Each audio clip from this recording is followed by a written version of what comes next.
This is Radio Now 95.3 FM. Come for the news, stay for informed conversations.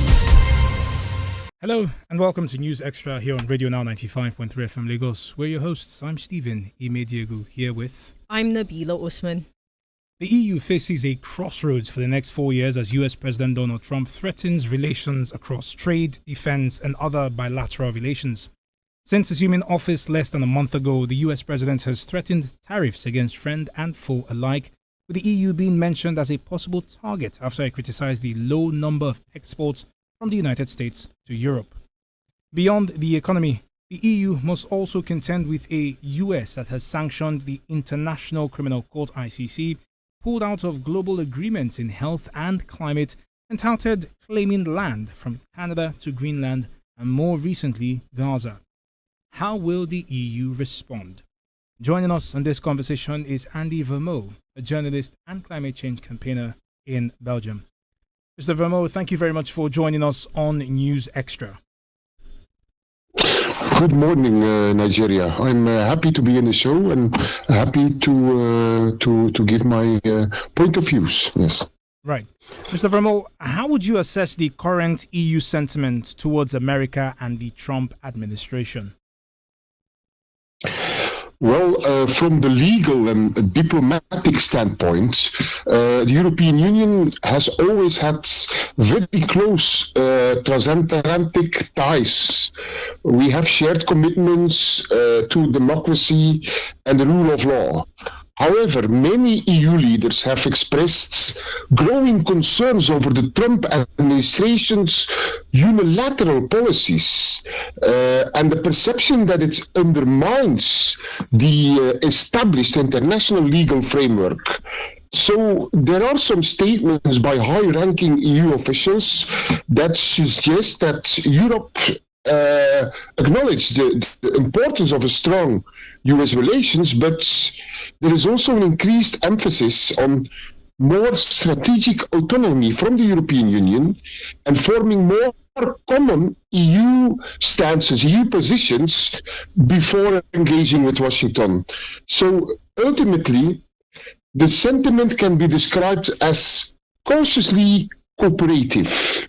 So while we are willing to collaborate on a lot of global issues with the United States, where our interests align, we are still prepared to defend the EU values, the EU norms, also the treaty obligations when they appear to be attacked by Donald Trump policies.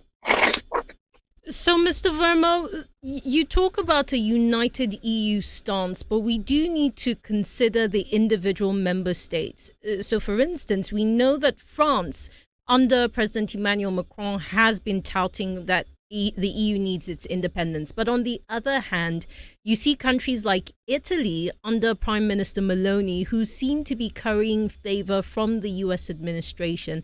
How does that work out? Do you see it as a threat to the united EU stance?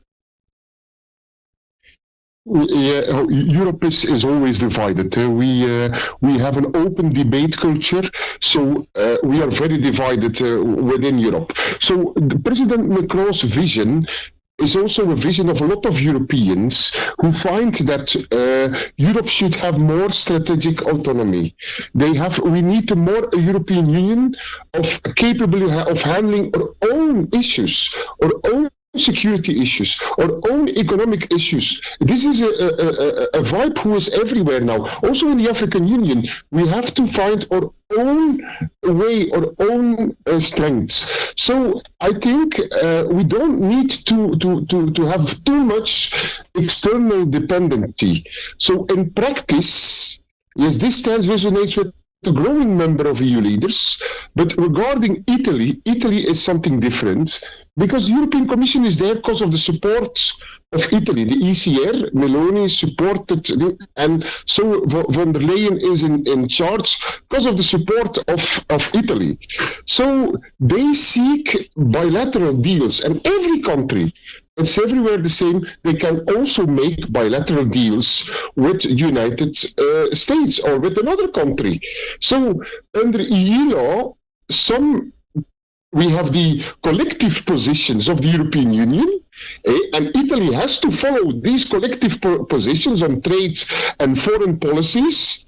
But there is also, these are competences agreed in the Treaty of Nice, treated European treaties, but they also have the right to have their own bilateral negotiations. And so for people on the outside, it's not always understandable, but actually Italy is an exception, and Italy can do much more than some other European countries, because yes, the European Commission, Ursula von der Leyen, is in power because of Meloni.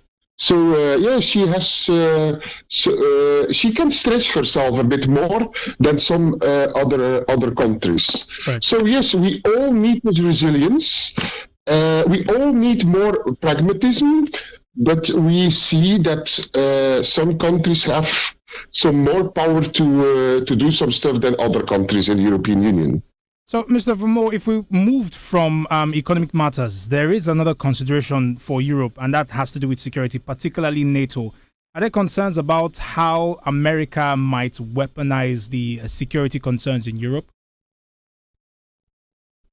Yes, there are a lot of issues. So we have with the North Atlantic Treaty, so there are more mutual defense obligations, and Europe and a lot of governments, they are willing to hire the contributions for the NATO.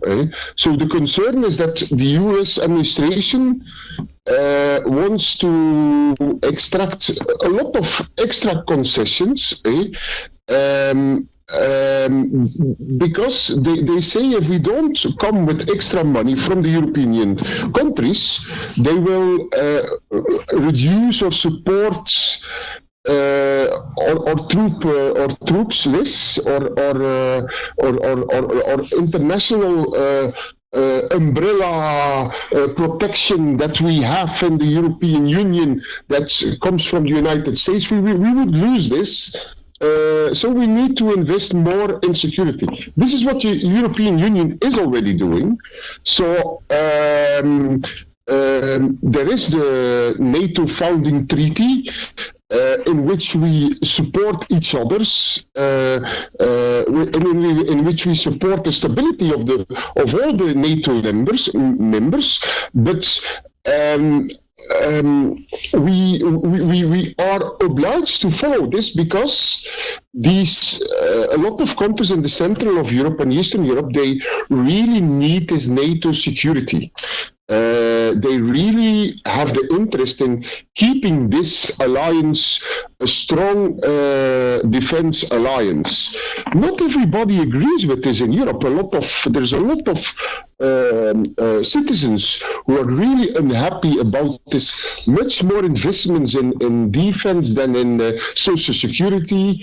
Much more investments in all these fields. And they say, yeah, we need more social security. We have to invest in healthcare. We have to invest in it, and we are giving all the time more money to the defense. But this is the way how it is right now. So we are seeing that a lot of European countries are really willing to engage and to give bigger budgets to the NATO. Regarding what the people think. So they are not interested in what the people think right now. So they want to follow the NATO example. And in that way, Trump is seen as a strong leader for NATO. So they are really happy in NATO with Donald Trump. You know, at some point you talked about returning to the NATO treaty and using that as a guideline. It allows us to talk about international law and sort of segue into how the US has been testing international law. And in some cases, you know, there's a debate around whether it is breaking international law or not. So I'm going to just wrap up a few things into one question. One, the US president signing an executive order that imposes sanctions on the International Criminal Court. We've also heard his statements around calling Canada the 51st state of the US. We've heard his interests in Greenland and taking that away from Denmark. We've also seen his latest comments around acquiring land in Gaza, or acquiring the entire Gaza Strip, really. So this testing of international humanitarian or human law, or just international law altogether, begs the question of how the EU as a bloc responds, especially since Europe has historically prided itself in being an upholder of international law. Yeah, I really perfectly understand, because I was, when the International Criminal Court, before it started, I was one of the persons who started to find support with the World Federalist Movement, to find more than 2,000 NGOs on the global level, to get the support for the Rome Statute, to get this International Criminal Court established. This International Criminal Court, who is there as a preventive measure against genocide and war crimes, and this is really something amazing for the world. So these sanctions now, and it's really something in my heart, is on the International Criminal Court. Yes, this really challenges or principles, also the European principles of criminal justice and international criminal justice. We are, and the European Union is a real supporter of the International Criminal Court. We need this global participation. We should have all the countries involved, but we saw already a long time ago, and this is not only Trump, that the United States was signing immunity agreements with a lot of African countries to not have their soldiers being infringed by the International Criminal Court. So this is not of today. This is something that already a longer time is busy, but we should really support this International Criminal Court. If we want a right, just world order, we need it. You cannot play policeman of the world if you're not accountable. You cannot park your as a police player. If you see the United States as a sort of policeman of the world, you also should be accountable. Your people should be accountable. You should follow some strict rules. So we see that we are getting away of this. So we need to establish just a united, just world order where there is no exceptions. It has to be an equal playing field for everyone. Regarding Gaza and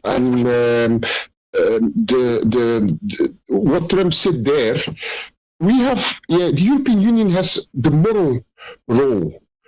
So we will do everything in our possibility in Europe to stop to stop United States to stop the United States if they not want to accept the international humanitarian and human rights law. We are obliged to do it. So Europe is getting this role of being more and more an ethical and moral leader in the world, to give a sort of conscience to the international policies. So we have a whole frame, legal justice frames to coordinate positions to fight this kind of new policies of the United States. So I think we need to have a very big diplomatic effort, because this unilateral policies without dialogue, I think that's a big problem for the world to come. We need this dialogue. Maybe sometimes Trump, he wants to be a bit provocative. And we understand that it's sometimes good for a debate to have some provocation. But we still need to come aligned together, and we have to still talk together in an international dialogue. And if we don't do this, the international world order is not only there for the United States, it has to be there for all the nations in the world. Right. Well, Mr. Vermo, thank you very much for your time and your expertise on this conversation. Thank you very much. Thank you for having me. But just wanted to add one thing. Also, we have these international conventions We cannot stop all these international conventions. We have to support the Geneva Conventions. We have to support the international law, and we have to support all the diplomatic efforts to find solutions for a lot of problems the world is facing. And so Europe will always be a partner to find diplomatic and good solutions for these problems, but they cannot be unilaterally. Andy Vermeaux is a Belgian journalist and climate change campaigner who joined us on News Extra to speak on the European Union's options as well as the current school of thought after US President Donald Trump threatened to level tariffs against the bloc, criticizing the low number of exports from the United States to Europe. Mr. Trump's last couple of statements across the world have indeed touched on a few nerves with attempts to claim land from different parts of the world, whether it's Canada, Greenland, and more recently Gaza. This is Radio Now 95.3 FM. Come for the news, stay for informed conversations.